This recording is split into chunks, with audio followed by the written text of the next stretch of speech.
الحمد لله وكفى والصلاة والسلام على عباده الذين اصطفى خصوصا على أفضلهم وخاتم النبيين محمد الأمين وعلى آله وصحبه أجمعين. أما بعد فأعوذ بالله من الشيطان الرجيم. بسم الله الرحمن الرحيم. هو الذي بعث في الأميين رسولا منهم يتلو عليهم آياته ويزكيهم ويعلمهم الكتاب والحكمة وإن كانوا من قبل لفي ضلال مبين. وقال تبارك وتعالى كما ورد في سورة الصف: هو الذي أرسل رسوله بالهدى ودين الحق ليظهره على الدين كله ولو كره المشركون. وقال جل وعلا كما ورد في سورة الأنبياء: بل نقذف بالحق على الباطل فيدمغه فإذا هو زاهق. صدق الله العظيم. رب اشرح لي صدري ويسر لي أمري واحلل عقدة من لساني يفقهوا قولي. اللهم ألهمني رشدي وأعذني من شرور نفسي. آمين يا رب العالمين.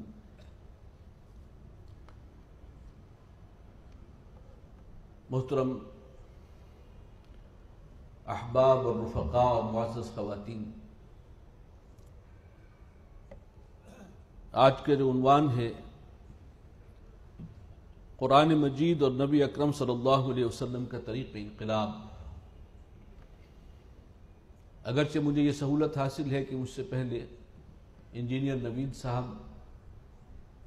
بہت کچھ آپ کے سامنے ہماری ہی فکر جو ہے اس کا ایک حصہ پیش کر چکے ہیں، پھر اسی کی تائید ہوئی ہے ڈاکٹر سید سلمان ندوی، جو ایک بہت بڑے باپ کے بڑے بیٹے ہیں۔ علامہ سید سلیمان ندوی رحمۃ اللہ علیہ جو ہیں پچھلی صدی میں بر صغیر کے جو چوٹی کے علماء ہیں ان میں ان کا شمار ہوتا ہے، اور وہ پاکستان تشریف لے آئے تھے قیام پاکستان کے بعد، لیکن زیادہ عرصہ ان کی حیات نے وفا نہیں کی۔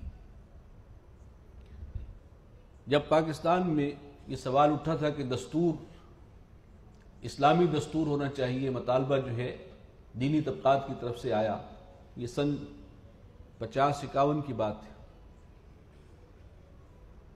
اس وقت جسٹس منیر نامی ایک انتہائی سیکولر اور زہریلی سوچ رکھنے والا ایک دانشور تھا، اس نے طعنہ دیا تھا کہ کس کا اسلام نافذ کریں، یہاں تو بے شمار اسلام ہے، کوئی ایک اسلام تو ہے نہیں، سنی کا اسلام اور ہے، شیعہ کا اور ہے، دیوبندی کا اور ہے، بریلوی کا اور ہے، جماعت اسلامی کا اور ہے، اہل حدیث کا اور ہے، پہلے ان کا اسلام پر اتفاق ہو تو پھر بات کریں۔ یہ بہت بڑا طعنہ تھا، لیکن اس شر سے جو خیر برآمد ہوا وہ یہ کہ پھر یہ تمام مکاتب فکر کے چوٹی کے علماء سر جوڑ کر بیٹھے اور ان کو ایک جگہ جمع کر کے اور کسی نتیجے تک پہنچانے میں جو مرکزی رول ادا کیا تھا وہ سید سلیمان ندوی رحمۃ اللہ علیہ، ان کے زیر صدارت کئی دن یہ اجتماع ہوا، اور یہ تمام مکاتب فکر جو آج بھی پاکستان میں متداول ہیں، رائج ہیں، ان سب کے چوٹی کے علماء نے دستور کے 22 متفقہ نکات مرتب کر کے دستخط کر کے اور پیش کر دیے کہ ہماری طرف سے یہ ہے اسلامی دستور۔ یہ بہت بڑی بات ہے۔ بہرکیف سید سلیمان ندوی رحمۃ اللہ علیہ کا تذکرہ آیا تو مجھے وہ بات بھی یاد آ گئی، اور ان کے صاحبزادے جو پاکستان کے حوالے سے جس دکھ اور درد کا اظہار کر رہے تھے اس کی وجہ بھی آپ کو سمجھ میں آ گئی ہوگی۔ اور بات صحیح ہے، پہلے دل کی دنیا کو بدلا جائے گا۔ آج کے موضوع کے حوالے سے میں کوشش کروں گا کہ اب بہت مختصر انداز میں چند باتیں آپ کے سامنے رکھوں۔ دیکھیے، ایک سب سے بڑی حقیقت یہ ہے کہ نبی اکرم صلی اللہ علیہ وسلم اللہ کے نبی بھی ہیں اور رسول بھی ہیں۔ آپ نبی کامل ہیں، رسول کامل ہیں، اور آپ کی جدوجہد کے نتیجے میں تاریخ اسلامی کا، تاریخ انسانی کا عظیم ترین انقلاب برپا ہوا۔ اتنا ہمگیر انقلاب اس سے پہلے کبھی نہیں دیکھا گیا، اتنا بھرپور انقلاب۔ برادرم، انجینئر نوید صاحب بتا رہے تھے کہ انقلاب ویسے تو تبدیلی کو کہتے ہیں، لیکن اس لفظ کا استعمال عام طور پر ہوتا ہے کوئی بڑی تبدیلی، نظام کے اندر کوئی تبدیلی۔ یہ معمولی نہیں ہر سرسری سی کوئی تبدیلیاں ہو جائیں، اسے تبدیلی تو کہیں گے، انقلاب نہیں کہیں گے۔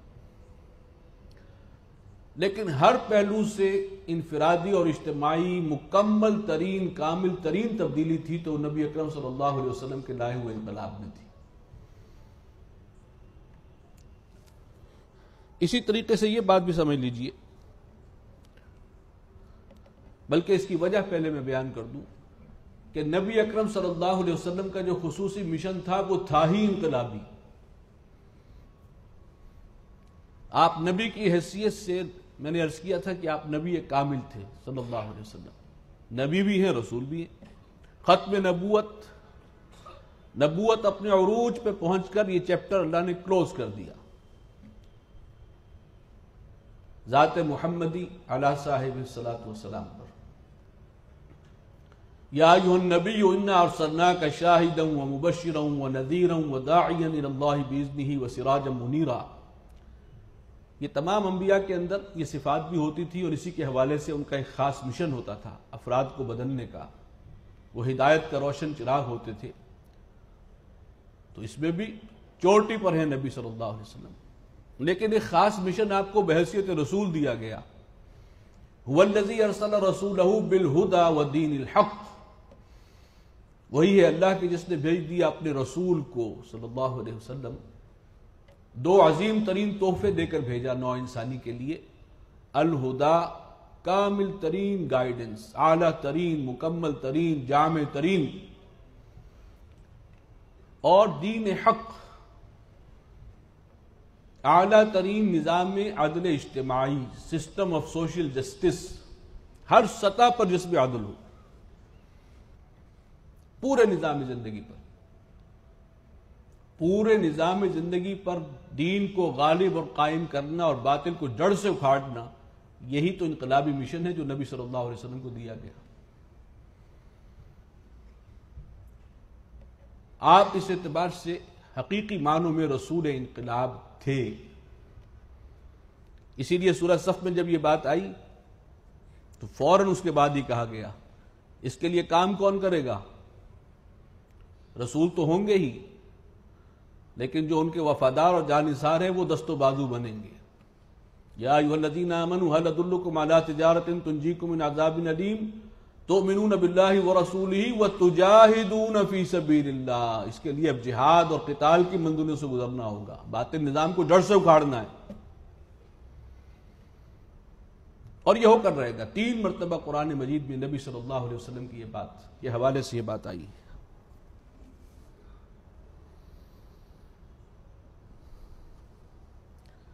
چنانچہ قرآن جو ہے وہ بھی کتاب انقلاب ہے جو آپ کو عطا ہوئی، اس لیے کہ اس انقلابی مشن میں جو اعلیٰ انقلاب ہے وہ قرآن حکیم ہے۔ مجھے اقبال کے اشعار یاد آ رہے ہیں کہ فاش گویم آنچ درد المزبرست ای کتاب نیست چیز دیگرست۔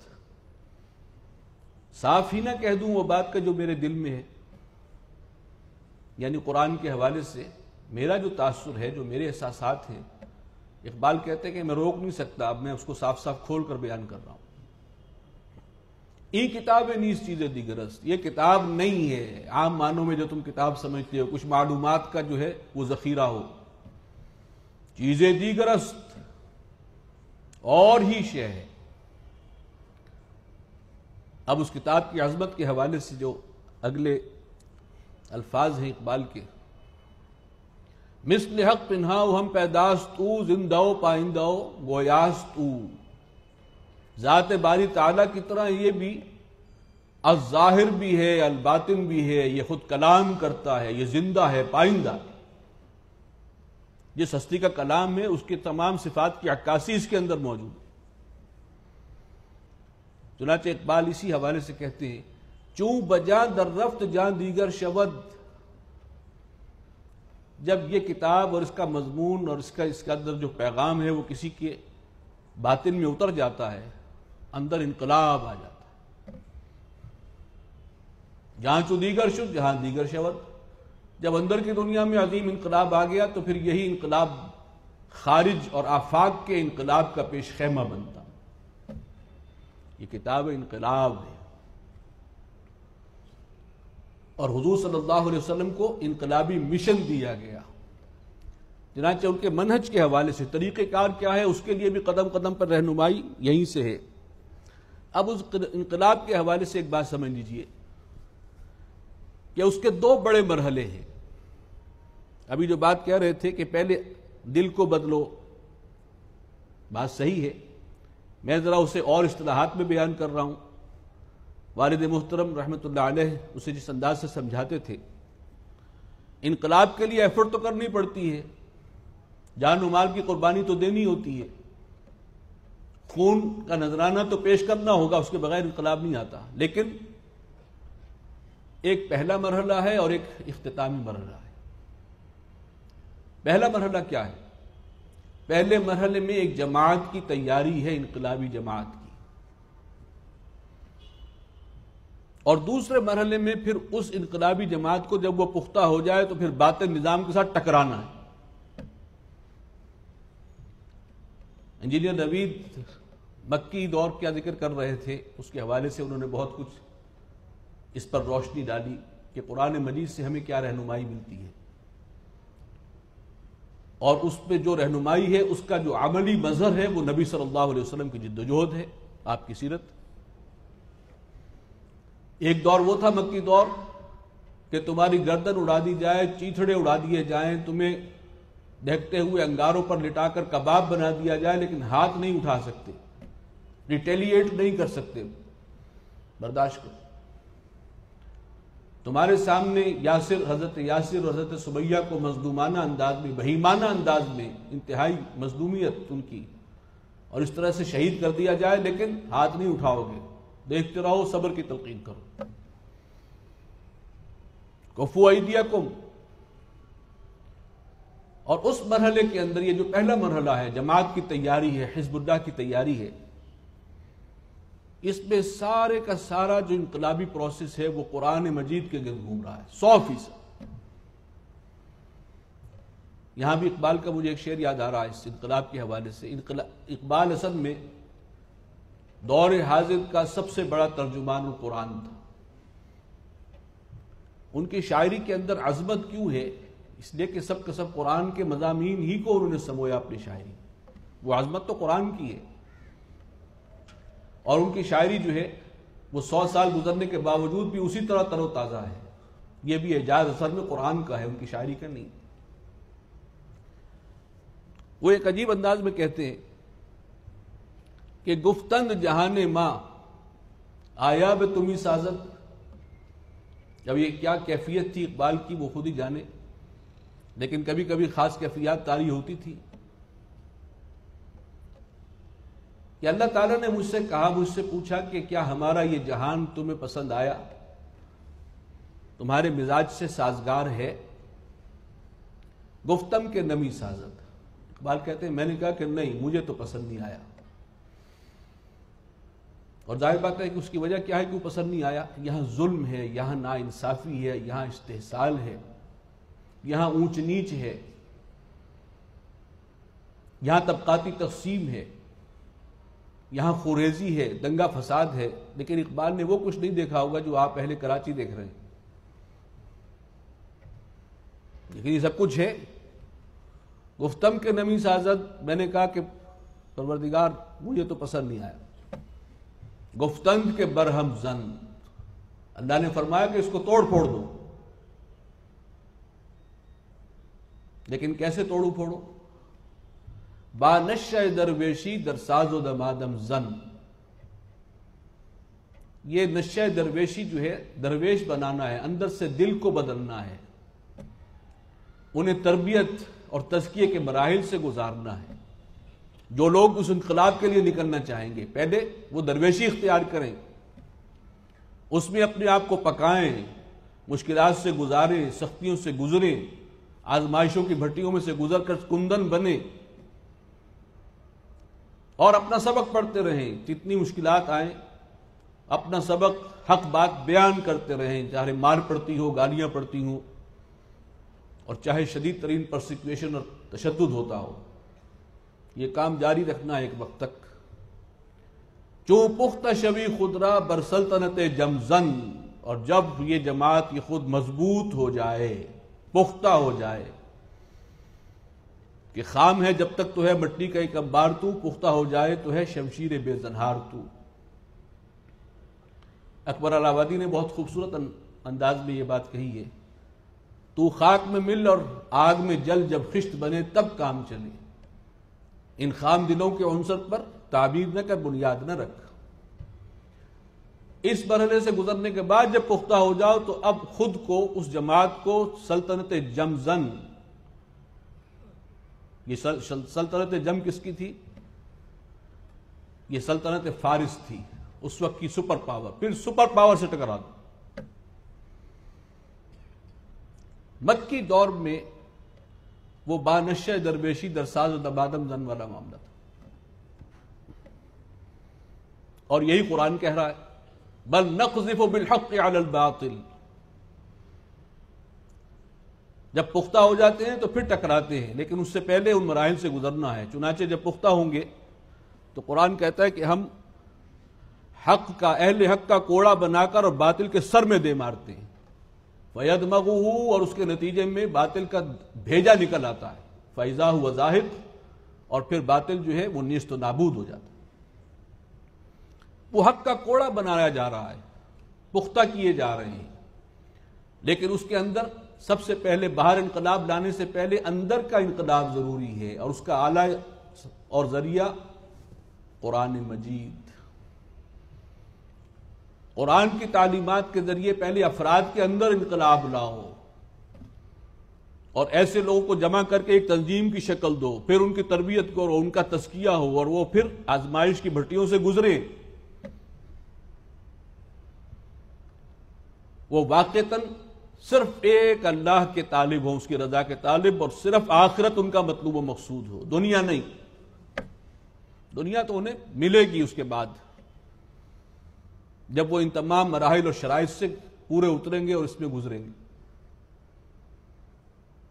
قرآن سے یہی چیز نظر آ رہی ہے، نبی صلی اللہ علیہ وسلم نے اسی پر عمل کر کے دکھایا اور اسوہ چھوڑا۔ کامل ترین انقلاب آپ نے برپا کیا، اور اس کے لیے پرفیکٹ راستہ وہ ہے جو حضور صلی اللہ علیہ وسلم نے اختیار کیا، اور اسی کی رہنمائی ہمیں قرآن سے ملتی۔ چنانچہ یہ ہے دو حصے، اور پہلے حصے میں سب سے پہلے دعوت ہے، دعوت کے ذریعے افراد کو بدلنا ہے۔ قرآن اصل وہ ہے، چوں بجا در رفت جہاں دیگر شود، جہاں چوں دیگر شد جہاں دیگر شود، اندر انقلاب آ جائے گا، اور آیا انقلاب۔ عمر ابن الخطاب کیا بن گئے تھے؟ عمر فاروق رضی اللہ تعالی عنہ۔ اور وہ جس کیلیبر کے انسان تھے، آپ کو معلوم ہے، سیرت میں یہ بات آپ نے پڑھی ہوگی کہ نبی اکرم صلی اللہ علیہ وسلم نے ان کو ابو جہل کی ہم پلہ رکھ کر دعا کی تھی، پروردگار اس ابو جہل یا عمر، ان دو میں سے کسی ایک کو تو ضرور ایمان کی توفیق نصیب فرما دے۔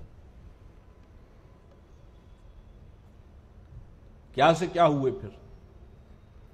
وہ جو اندر کا انقلاب تھا وہ اتنا کامل تھا، سوچ بدل گئی، نقطہ نظر بدل گیا، ویلیوز بدل گئی، اقدار بدل گئی، اور پھر معاشرت بدل گئی، معیشت بدل گئی، ہر اعتبار سے یہ سب کام سب سے پہلے اندر ہوا، ذات پر ہوا۔ انقلاب کے ذریعے جو نظام لانا ہے اور دین کو قائم کرنا ہے، پہلے اس دین کو اپنے ذات پر قائم کرو،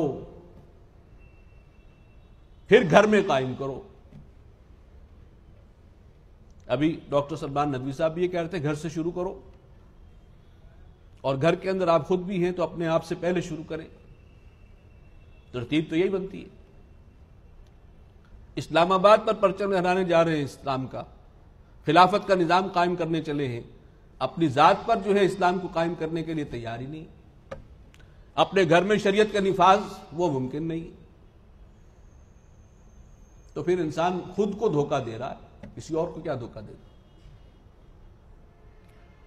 یہ ہیں دو مراحل، اور اسی حوالے سے تقسیم ہے، ایک مکی دور ہے اور ایک مدنی دور ہے۔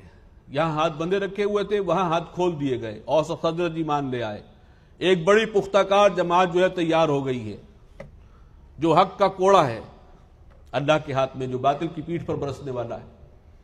معاونین جو ہیں ایک بڑی تعداد میں میسر ہیں، ایک بیس مل گیا۔ اب اگلا مرحلہ شروع ہوا، ہاتھ پہلے کھولے گئے اور پھر کہا گیا کہ کتب علیکم القتال، اب جنگ کرنا تم پر فرض ہے مسلمانوں، صرف اجازت ہی نہیں ہے جنگ کرنے کی، فرض۔ اس لیے کہ مشن حضور صلی اللہ علیہ وسلم کا انقلابی ہے، اس کے لیے باطل کو جڑ سے اکھاڑنا ہے، بیت اللہ کو 360 بتوں کے تسلط سے آزاد کرانا ہے۔ یہ ہے وہ انقلابی مرحلہ جس کو ہمارے مستشرقین ایک اور انداز سے دیکھتے ہیں کہ مکے میں تو محمد صلی اللہ علیہ وسلم جو ہے نبیوں جیسے ہمیں نظر آتے ہیں، نبیوں کے انداز میں کام کرتے ہوئے، لیکن مدینے میں تو آپ سپہ سالار ہیں اور ایک بہترین سیاستدان ہیں، حکمران ہیں۔ وہ اصل میں وسوسہ ڈالنا چاہتے ہیں، شبہات پیدا کرنا چاہتے ہیں کہ وہ دور جو ہے وہ نبوت اور رسالت سے مطابقت نہیں رکھتا، حالانکہ انہیں معلوم ہے کہ بنی اسرائیل کے رسول ہیں جنہیں اللہ تعالیٰ نے حکومت عطا کی تھی، حضرت داؤد کا زمانہ، حضرت سلیمان، انہیں جو حکومت عطا کی تھی۔ لیکن ظاہر بات ہے کہ اسلام کے حوالے سے جو ان کا ایجنڈا ہے وہ واضح ہے، لیکن وہ ثابت یہ کرنا چاہ رہے ہیں کہ یہاں تضاد ہے، تضاد نہیں ہے، انقلابی مراحل ہیں اور اس کے مختلف سٹیپس ہیں، انقلابی جدوجہد کے مختلف مراحل ہیں۔ پہلے جماعت تیار کرنی ہوگی اور اس کے لیے اس وقت بالکل ہاتھ بندھے رکھو، ادفع باللتی ہی احسن، سب کچھ برداشت کرو، اسی میں تمہاری ٹریننگ ہو رہی ہے، اور اسی سے آہستہ آہستہ تمہاری طاقت بھی بڑھے گی اور عوامی حمایت میں بھی اضافہ ہوگا، اور جب اس قابل ہو جاؤ کہ باطل کو جڑ سے اکاڑ کر پھینک سکو تو پھر ایک دن بھی انتظار نہ کرو، کوڑا بن کے برسو باطل کی پیٹھ کے اوپر۔ اب کوڑا بن کے جو برسے حضور صلی اللہ علیہ وسلم اور آپ کے ساتھی، آپ کو معلوم ہے مدینہ جا کر ہاتھ کھول دیے گئے، نبی صلی اللہ علیہ وسلم نے خود اقدامات کیے، 8 مہمات بھیجی قریش کے خلاف، جس کے نتیجے میں غزوہ بدر ہوا۔ غزوہ بدر کے بعد غزوات کا سلسلہ شروع ہوا، اور 8 سال کے اس مرحلے کے بعد جاء الحق وزهق الباطل ان الباطل كان زهوقا، مکہ فتح ہو گیا، حق غالب ہو گیا، 360 بت آپ نے اپنے عصا سے توڑے۔ یہ ہے انقلاب۔ آج کے دور میں بھی سارے اصول ہمیں وہیں سے لینے ہوں گے، قرآن قدم قدم پہ ہماری رہنمائی کر رہا ہے، وہ افراد تیار ہوں گے وہ بھی قرآن کے ذریعے سے، لوگوں کو دعوت دی جائے گی قرآن کے ذریعے سے، فذکر بالقرآن من یخاف وعید، تربیت اور تزکیہ ہوگا قرآن کے ذریعے سے، راتوں کو اٹھ کر قرآن پڑھو، اور یہ ہے جو تمہارے نفس کو قابو کرنے کے حوالے سے اور نفس کو کچلنے میں سب سے مؤثر ہے، اس سے تزکیہ ہوگا۔ اندر ایمان کی حرارت اور وہ جذبہ جو ایک بھٹی کی مانند جو تھا صحابہ کے سینوں میں معجزن، وہ کہاں سے پیدا ہوا؟ وہ قرآن کی وہ انقلابی تعلیم۔ یہ سب کچھ جو ہے اس میں قرآن قدم قدم پر رہنمائی کر رہا ہے، وہ آلہ ہے، وہ ذریعہ ہے۔ اب میں اپنی بات کو مختصر کر رہا ہوں، بلکہ ختم کر رہا ہوں، کہ آج کے دور میں بھی اگر کرنا ہے ہمیں تو اسی انداز سے کرنا ہوگا۔ وہ پہلے مرحلے کے سارے تقاضے پورے کرنے ہوں گے، پھر دوسرے مرحلے میں باطل سے ٹکرانے کے حوالے سے ایک اور طریقہ بھی ہے، اور وہ بھی ہمیں شریعت سے ملتا ہے کہ نہی عن المنکر بالید، منکرات کو، اور سب سے بڑا منکر باطل نظام ہے، قوت سے اس کو جو ہے ختم کرو، جڑ سے نکالو، لیکن ید کے ساتھ، ہاتھ کی قوت سے، قوت بازو استعمال کرو۔ پہلے زبانی کہتے رہے، اب ایک وقت آئے گا جب طاقت آ جائے گی تو اب قوت کا استعمال ہے۔ اسی اصول کو آپ آگے بڑھائیں تو جب طاقت آ جائے، اتنی طاقت آ جائے کہ اب آپ تحریک چلا سکیں، اس لیے کہ کم سے کم پاکستان میں، ویسے تو اور جگہوں پر بھی آپ دیکھ رہے ہیں جب عوامی تحریک چلی ہے تو بڑے بڑے جمے ہوئے تخت بہہ گئے، تنکوں کی طرح بہہ گئے اس تحریک کے سیلاب میں۔ جڑ سے اکھاڑنے کا طریقہ یہ ہے، لیکن اس سے پہلے جماعت مضبوط ہو،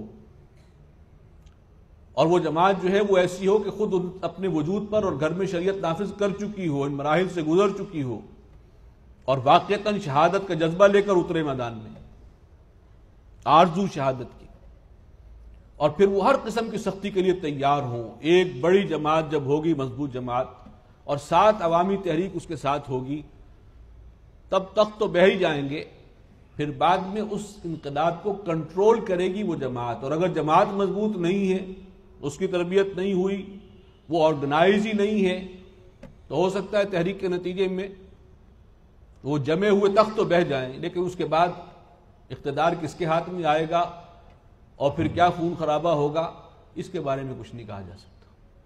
پھر ضروری نہیں ہے، بلکہ میں اگر یہ کہوں تو غلط نہ ہوگا کہ پھر صرف فساد ہوگا اگر وہ جماعت پہلے سے تیار نہیں ہے جو حزب اللہ ہے، جس کے اندر انقلاب آ چکا ہے، جس کی ذات میں انقلاب آ چکا ہے، جن کے گھروں میں انقلاب آ چکا ہے۔ اس کے بغیر کوئی تحریک چلائیں گے تو اسلام نہیں آئے گا، وہ کھیر آپ پکائیں گے، کھائے گا کوئی اور یہ ہماری تاریخ میں ایسا ہوتا رہا ہے۔ لیکن اس کو اگر میننگ فل بنانا ہے تو وہ جماعت جب تک مضبوط نہیں ہے، اس کی مضبوطی اور اس کی یہ پوری تیاری اسی انداز سے جیسے نبی صلی اللہ علیہ وسلم نے تیار کی، اگرچہ ہمارا وہ لیول کبھی بھی نہیں ہو سکتا، لیکن ان تقاضوں کو ایک باٹم لائن حد تک تو پورا کرنا ہوگا، پھر آگے بڑھیں۔ اور پھر تحریک کی شکل کیا ہوتی ہے؟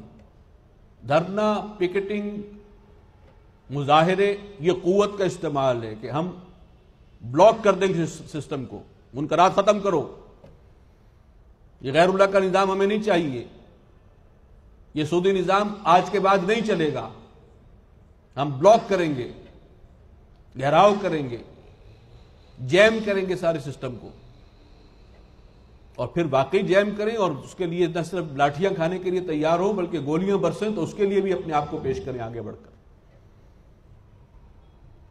اس سے وہ انقلاب آئے گا۔ یہ قوت کا اظہار ہے آج کے دور میں، یہ عوامی قوت، تحریک کی قوت۔ اور اس میں جو سب سے بڑا فائدہ ہے وہ کیا ہے کہ اس دور میں نبی صلی اللہ علیہ وسلم کے مقابلے میں جو لوگ تھے وہ کھلے کافر اور مشرک تھے۔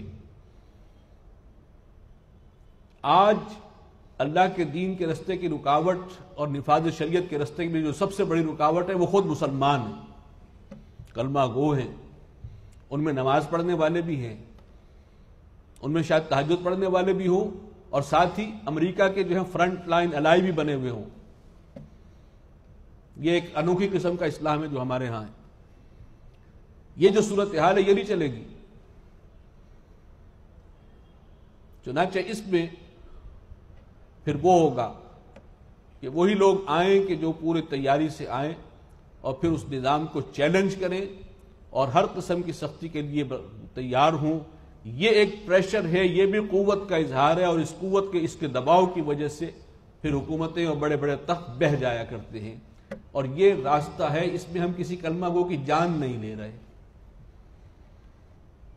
مسلمان کا خون نہیں کر رہا ہے، اس لیے کہ مسلمان کا خون کرنا ایک بہت سینسٹیو ایشو ہے، بہت سینسٹیو ایشو۔ ہاں، اپنی جان جو ہے وہ تو کوئی شخص اگر کفار کے مقابلے میں جاتا ہے تب بھی اپنی جان ہتھیلی پر رکھ کر جاتا ہے،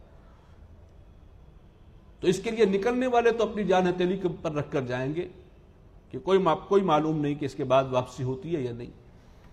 جان کا نذرانہ تو دینا ہوگا، خون کا ہدیہ تو پیش کرنا ہوگا، لیکن یہ کہ اس طریقے سے دباؤ ڈال کر آج کی دنیا میں یہ طریقہ ہے، اور اس کی تھوڑی سی مثال ہمارے سامنے پاکستان میں بھی آ گئی۔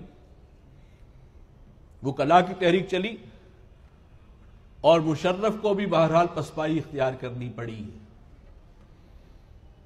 جس کا تخت بڑا مضبوط تھا، اور ابھی وہ تحریک جو ہے وہ دھرنے کی نیت سے ابھی نکلے ہی تھے، راستے میں ہی بہت سے معاملات طے ہو گئے۔ اس میں اور فیکٹرز بھی ہیں، لیکن اس میں کوئی شک نہیں کہ پرامن تحریک ہو خود قربانیاں دینے کے لیے تیار ہوں، اور اگر اسلام کے لیے تحریک چلائی جا رہی ہو تو خود اسلام سے مخلص ہوں۔ اور جیسے کہ مولانا فرما رہے تھے سلمان ندوی صاحب، صرف دل کا اندر ہونا بھی کافی نہیں ہے، صرف زبان کا بھی ہونا کافی نہیں ہے، دل میں بھی ہو، زبان پہ بھی ہو، اور عمل سے بھی اس کا اظہار ہو، تب بات پوری ہوتی ہے۔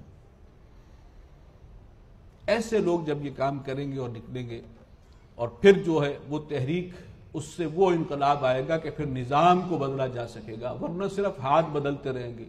وہی اسٹیبلشمنٹ ہے، وہی بیوروکریسی ہے، وہی پورے سسٹم کو چلانے والے ہیں، اور سسٹم سب سے زیادہ مقدس گائے ہے، بھئی سسٹم پر آنچ نہ آئے۔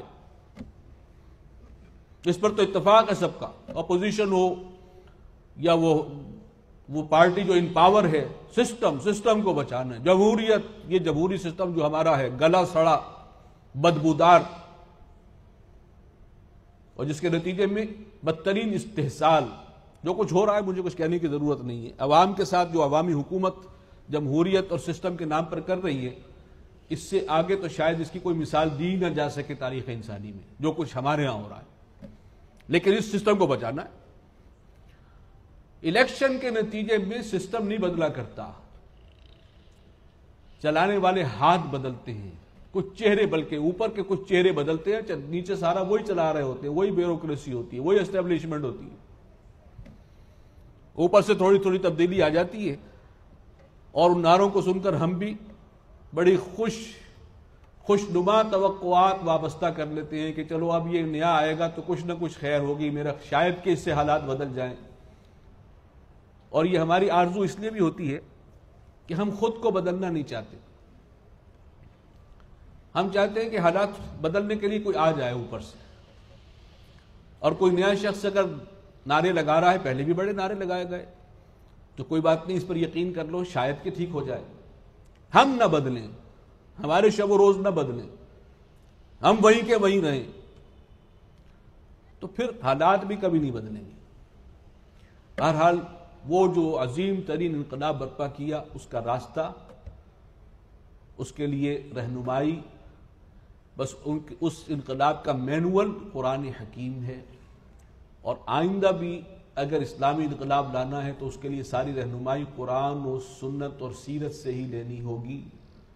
معاملہ دین کا ہے، اللہ کے دین کا، اسلام کا، اور جب دین کا معاملہ ہے تو رہنمائی کے لیے رجوع کدھر کریں گے؟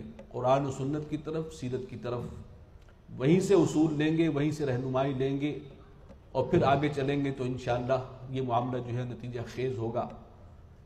اور اگر دنیا میں ابھی نتیجہ خیز نہیں بھی ہوتا تو جو اس رستے پر چلیں گے وہ اللہ کی وفاداری کے امتحان میں انشاءاللہ کامیاب ہوں گے، اور اصل کامیابی جو ہے وہ ان لوگوں کے حصے میں آئے گی، اس کی ضمانت اللہ نے دی ہے جو اس راستے پر چلیں گے۔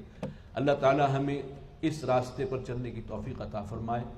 میں آپ سب حضرات کا بہت شکر گزار ہوں، دیر بہت ہو گئی تھی، پھر بھی میری خاصی لمبی معروضات اور گزارشات کو آپ نے بہت صبر اور سکون سے سنا ہے۔ اللہ تعالیٰ اس محفل کو ہم سب کے لیے باعث برکت بھی بنائے، اور اس ملک کے مستقبل کے اعتبار سے بھی اسے خیر اور بہتری کا ذریعہ بنا دے۔ آمین یا رب العالمین۔